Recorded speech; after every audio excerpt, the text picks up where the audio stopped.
Hello दोस्तों, कैसे हैं आप लोग। आई होप सब बिल्कुल ठीक होंगे। मेरा नाम है पूजा और मैं रहती हूँ दिल्ली में। हाँ जी, और ये मेरा जो व्लॉग है ये मेरा पहला व्लॉग होने वाला है जिसकी शुरुआत मैं करने वाली हूँ केदारनाथ धाम से। हाँ जी, मैं और मेरी फ्रेंड जा रहे हैं केदारनाथ धाम क्योंकि हमें आया है बाबा का बुलावा और 2 दिन बाद वहाँ के कपाट बंद होने वाले हैं। तो हमने सोचा क्यों ना 2023 के आखिरी दर्शन कर लिए जाए। तो हमारी जर्नी कैसी रही, हमने वहाँ पे क्या क्या करा, क्या क्या प्रॉब्लम्स हुई, -10 डिग्री में हमने कैसे सरवाइव करा, सारी चीजें मैं आप लोगों के साथ शेयर करने वाली हूँ। और ये जो हम लुत्फ उठाएंगे ना घूमने का, ये 2 दिन की दिवाली की छुट्टियां हमें मिली है। सो प्लीज आप लोग मेरे चैनल पे वैसे भी नए होंगे क्योंकि पहला व्लॉग है। So like, share and subscribe करना ना भूलें। सो चलिए व्लॉग स्टार्ट करते हैं। मेरा गला बहुत ज़्यादा ख़राब था इसलिए मैंने सोचा जाने से पहले मैं ले लेती हूँ स्टीम, ताकि वहाँ जाने के बाद कोई प्रॉब्लम क्रिएट ना हो क्योंकि यहाँ से कई गुना ज़्यादा ठंड वहाँ पे है। सो मैंने स्टीम ली, देन उसके बाद मैं रेडी हो गई निकलने के लिए। इस साल हमारे घर पे दिवाली पूजन नहीं होना था क्योंकि इसी साल मेरी मम्मा की डेथ हुई है, तो हमने कोई सेलिब्रेशन नहीं किया। और ये पहुँच चुके हैं हम दिल्ली के कश्मीरी गेट। हाँ जी, यहाँ से पूरी दिल्ली में सफ़र, पूरे इंडिया में सफ़र करने के लिए आपको बसेस मिल जाएंगी। लेट पहुंचने के कारण हमें हमारी सीट नहीं मिली और हमें सिटिंग सीट पे ही बैठ के जाना पड़ा, जिससे हमारी कमर में हो गया बहुत दर्द। बट ये दर्द छू मंतर हो गया सुबह जैसे ही हम ऋषिकेश पहुंचे, क्योंकि यहाँ पे बहुत ही अच्छे सुंदर सुंदर नज़ारे देखने को मिल रहे थे। जैसे ही दिल्ली से बाहर निकलते ना, आज़ाद पंछी की तरह हम लोग हो जाते हैं क्योंकि हमें खुले आसमान में देखने को मिलता है। दिल्ली में तो इतना ही पॉल्यूशन है कि सारी बीमारियाँ दिल्ली में ही आके बैठ गई हैं। उसके बाद हम पहुँच जाते हैं देवप्रयाग। अपने सफ़र का आनंद लेते हुए और सुंदर सुंदर नज़ारे देखते हुए यहाँ से बचा है 47 किलोमीटर केदारनाथ और 33 किलोमीटर गौरीकुंड। सो बहुत ही अच्छा लग रहा था क्योंकि व्यूज़ बहुत अच्छे थे, दिल मोह लिया था यहाँ की जगह ने मेरा। उसके बाद मिलती है हमें ये गाड़ी जिससे हम जाते हैं गौरीकुंड तक, और यहाँ से 1-2 किलोमीटर आपको पैदल चलना पड़ेगा। सो आप लोग देख सकते हैं कि हम कितना भारी भारी सामान उठा के पैदल चल रहे थे। यहाँ से मैं फाइनली हमें गौरीकुंड ये छोड़ देता जाके, और गौरीकुंड से भी हमें होटल लेने के लिए काफ़ी ऊपर तक जाना पड़ता है। पूरी रात गधे घोड़े बेच के सोने के बाद हम लोग सुबह उठते हैं, नहाते हैं और तैयार होकर निकल जाते हैं अपनी मंजिल की ओर। सो जब मंजिल की ओर निकलते हैं हम लोग, इतने प्यारे प्यारे हमें नज़ारे मिलते हैं और दिल में बस एक ही ख्वाब होता है, एक ही चीज़ होती है कि बस केदार बाबा के हमें बहुत अच्छे से दर्शन हो जाए, जो कि उन्होंने हमारी बात सुनी भी और वो आप आगे वीडियो में देख भी पाओगे। सो प्लीज़ कंटिन्यू बने रहें और मेरे चैनल को सब्सक्राइब कर दें क्योंकि आप लोग जानते हैं मेरी पहली वीडियो है, प्लीज़ सपोर्ट करें। उसके बाद मिले हमें मैगी वाले भैया जिन्होंने बहुत ही टेस्टी सी मैगी हमें बना के दी। पहाड़ों में आए और मैगी ना खाएं, ऐसा कैसे हो सकता है यार, ये तो बहुत नाइंसाफ़ी होगी मैगी के साथ और हमारे साथ भी।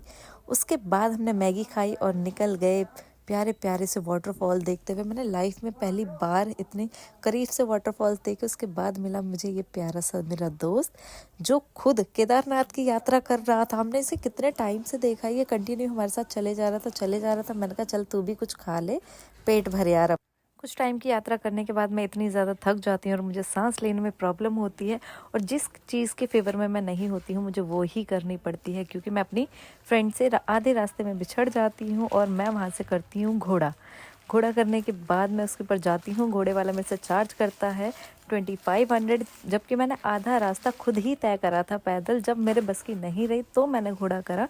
उसके बाद घोड़े वाले भैया मुझे इतने अच्छे मिले कि उन्होंने कहा चलिए मैडम मैं वाटरफॉल के पास आपकी पिक्चर्स क्लिक कर देता हूँ। तो उन्होंने मेरी सुंदर सुंदर पिक्चर्स क्लिक करी एंड वहाँ पे मेरी वीडियोज़ भी बनाई। तो जो बीच का सफ़र था हमारा बहुत ही प्यारा था।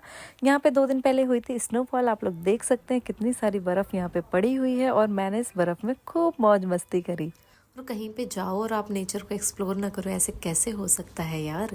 मैं बहुत ज़्यादा मस्ती करने लगी। मेरे को घोड़े वाले भैया ने कहा मैडम आप चलिए धीरे धीरे, ठंड भी बढ़ रही है, शाम का टाइम हो रहा है। लेकिन मेरे जाने का बिल्कुल भी जी नहीं कर रहा था। सोलो ट्रिप करने का कुछ अलग ही मज़ा आता है, जहाँ जाओ जैसे मर्जी जाओ, जो मर्जी करो, कोई रोकने वाला नहीं है, टोकने वाला नहीं है। उसके बाद मैं मिली बसंती से, और इसका जो नाम था बसंती ये मैंने रखा था क्योंकि घोड़े वाले भैया ने इसका कोई नाम ही नहीं रखा हुआ था और उन्हें बसंती नाम इतना पसंद आया।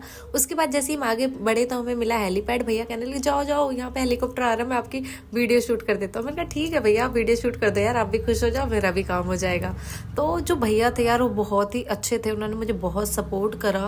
मेरा सामान उठा के बेचारे वो मेरे को मंदिर तक छोड़ने के लिए गए। ऐसे लोग आपको बहुत ही कम मिलते हैं और सच्ची पहाड़ों से तो मुझे प्यार हो गया और पहाड़ी लोगों से भी प्यार हो गया मुझे, क्योंकि इतने कोऑपरेटिव होते। उसके बाद हम पहुंचे तो हमने देखा यहाँ पे बैंड बज रहा था, आरती का टाइम हो चला था।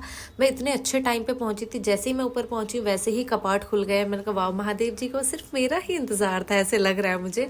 और व्यू देख सकते हैं आप, शाम का व्यू है ये 4:30 बजे का, कितना प्यारा है। बस मैं यहाँ आई और यहीं की होके रह गई। मुझे नहीं पता दुनिया में क्या चल रहा है, कैसे चल रहा है, बस मेरे अंदर चल रहा था महादेव महादेव महादेव और महादेव, बस। और यहाँ पे जाने के बाद ना, बोलते हैं ना जन्नत, जिसने भी बोला ना कि जन्नत मिलती है वहाँ जाने के बाद, उसने बिल्कुल सच बोला है, क्योंकि मैंने बिल्कुल वही चीज़ यहाँ फील करी है। बस एक चीज़ मैं और फील कर रही थी, क्योंकि केदारनाथ जाना मेरी मम्मी का सपना था और मैं उनका सपना पूरा कर रही थी, तो मुझे इस चीज़ पे बहुत प्राउड फील हो रहा था।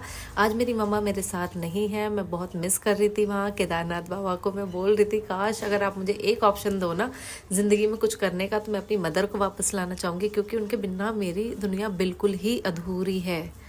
और ये हो चुका था हमारा आरती का टाइम। सो आप देख सकते हैं कितना अच्छा यहाँ पे लग रहा था, बहुत ही सुकून, बहुत ही पीस, मतलब आपको लगता है आप किसी और ही दुनिया में आ गए। मैं कहती हूँ जो केदारनाथ नहीं आया वो एक बार ज़रूर आया और यहाँ की जन्नत को फील करे, सुकून को फील करे। आप महादेव के इस कदर हो जाओगे कि दुनिया को भूल जाओगे। और रात के बज चुके थे यहाँ पे 12 और यहाँ पे बहुत पटाखे जल रहे थे, क्योंकि यहाँ पे लास्ट डे था महादेव का केदारनाथ में। इसके बाद ये चले जाएंगे यहाँ से और 6 महीने के लिए कपाट बंद हो जाएंगे। तो यहाँ पे 12 से 3 दर्शन खुले हुए थे, जो लास्ट दर्शन थे 2023 के, हमने वो दर्शन करे और बहुत अच्छा लगा। उसके बाद ये सुबह का नज़ारा है जो कि बहुत ही प्यारा है, दिल मोह लेने वाला नज़ारा है। आप देख सकते हैं कपाट बंद है, बट यहाँ से डोली उठने वाली थी थोड़ी ही देर में, और सारे लोग यहाँ इकट्ठे हो चुके थे, क्योंकि बहुत सारे यूट्यूबर्स आए हुए थे, बहुत सारे लोग आए हुए थे जो ब्लॉगिंग वगैरह करते हैं। सो देख सकते हो यहाँ पे आपको बहुत सारे नोन चेहरे भी मिल जाएंगे जो यूट्यूब पे आते रहते हैं। उसके बाद यहाँ पे डांस हो रहा था, भजन हो रहे थे, गाने गा रहे थे लोग, मतलब बिल्कुल झूम गए थे मस्ती में। ऐसे लग रहा था कि इसके अलावा उनके दिल में और कुछ चल ही नहीं रहा है, सब कुछ वो भूल चुके हैं, दुनिया से बिल्कुल परे आ चुके हैं, वो जन्नत फील कर रहे हैं, जन्नत। उसके बाद टाइम हो चुका था डोली उठने का, तो हमारे पास आते हैं पंडित जी और वो हमें बताते हैं कि डोली यहाँ से आज जा रही है, इतने टाइम के लिए जा रही है। सो आप शांति बनाए रखें और देखें कि बाबा की डोली के दर्शन करें आप लोग। ये देख सकते हैं डोली जा रही थी, इतनी धक्का मुक्की हो गई यहाँ पे, लोग एक दूसरे के ऊपर चढ़ना शुरू कर दिए। सो आप लोग भी दर्शन कर लीजिए बाबा के, क्योंकि बाबा 6 महीने के बाद मिलेंगे। और मैं नीचे मेंशन कर दूंगी कि ये कहाँ पे प्रस्थान कर रहे हैं, यहाँ से वहाँ जाके आप दर्शन कर सकते हैं। और जहाँ बाबा हैं जन्नत तो फिर हर जगह ही है। सो डोली नीचे जा रही थी, फिर हम डोली के साथ साथ नीचे उतरे कुछ दूर तक। उसके बाद फिर हम थक चुके थे, तो हमने कहा कोई नहीं, अब हम बाद में जाएंगे। और ऐसे हमारा सफ़र पूरा हुआ और हमें इतना अच्छा लगा। और यहाँ पे आप लोग देख सकते हैं कि कपाट बंद कर दिए गए हैं, सील कर दिए गए हैं, जो कि अब खुलेंगे कपाट 2024 में। हमें 6 महीने महादेव से मिलने के लिए इंतज़ार करना पड़ेगा, क्योंकि हम ये जन्नत 6 महीने बाद ही अब फील कर पाएंगे। और जब कपाट बंद हो जाते हैं तो आने का कोई मतलब नहीं है। उसके बाद मिले हम यहाँ पे महाकाल मंडल के ग्रुप से, जो इतना प्यारा ग्रुप था, इन्होंने इतना अच्छा डांस करा, महादेव में बिल्कुल रंग गए थे ये लोग। इतना मज़ा आया इन लोगों को देख के, इनकी भक्ति को देख के। इनके इमोशंस इस कदर महादेव से जुड़े हुए थे कि बस अब महादेव हैं और ये है और कुछ नहीं है इनके बीच में। यहाँ पे मैं यश भैया से मिली, जो इस ग्रुप के हेड थे, जो इस ग्रुप को ओन करते हैं। उनके पिक्चर्स मैंने यहाँ पे डाल दी हैं। इनके ग्रुप से मैं मिली, बहुत ही अच्छा लगा, बहुत ही अच्छा नेचर था इनका।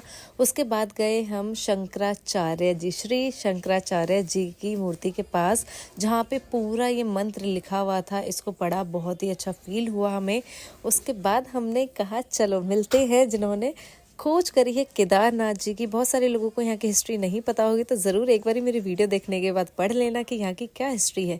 सो आप देख सकते हैं यहाँ पे स्नोफॉल हुई थी, तो लोगों ने यहाँ पे छोटे छोटे से शिवलिंग बना रखे हैं। और एक मेरे साथ बहुत अच्छी चीज़ यहाँ पे हुई केदारनाथ में, जो मैंने बिल्कुल भी एक्सपेक्ट नहीं करी थी। केदार बाबा ने मुझे यहाँ पे प्यारे प्यारे से 3 भाई दिए, जिनका मैंने यहाँ पे भैया दूज के दिन तिलक करा और मैं इनकी बहन बनी, ये मेरे भाई बने। इतना पवित्र रिश्ता हमारा यहाँ पे जुड़ा, तो मैं इस चीज़ को कभी भूल नहीं पाऊंगी। और मेरे भाइयों ने मुझे तिलक कराने के पैसे भी दिए। जो ये भैया मिले थे, ये मिले थे मुझे दिल्ली वाले, बिल्कुल मेरे पास के थे, और इनका नाम मुझे याद नहीं है। उसके बाद मिला था मुझे दीक्षांत, और यहाँ पे मैंने दीक्षांत का भी तिलक करा और हमने बहुत मौज मस्ती करी। उसके बाद मिला मुझे तीसरा भाई मेरा, इसको हम प्यार से गट्टू बोलते हैं, और ये बहुत ही प्यारे थे मेरे तीनों भाई।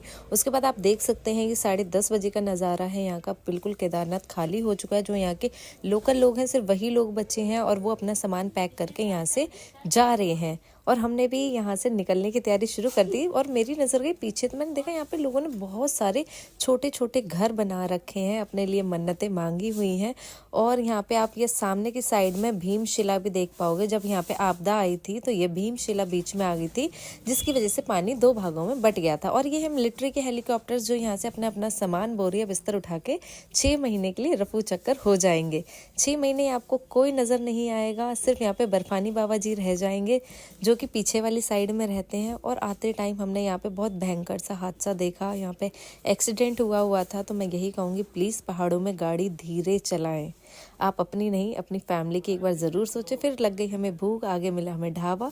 तो मेरी फ्रेंड ने कहा मुझे तेरे हाथ की मैगी खानी है। तो आंटी इतनी अच्छी थी, आंटी ने कहा चलो बेटा बना लो आप मैगी, आपको जैसे खानी है। वहाँ पे मैंने मैगी बनाई और इतना एंजॉय करा उस ढाबे पे, और इतना मज़ा आया हमें इस ट्रिप में। मैंने खुद ही चॉपिंग करी सब्जियों की, खुद ही सब कुछ करा, और इन लोगों को टेस्टी टेस्टी सी मैगी बना के खिलाई। देख सकते हैं कितने प्यार से मैं अपने दोस्तों के लिए खाना बना रही हूँ। और मैगी की शक्ल इतनी प्यारी थी ना, बस जी कर रहा था इसे खा ही लो। पहाड़ों में हो और हाथ से बनी हुई मैगी, मज़ा ही आ गया।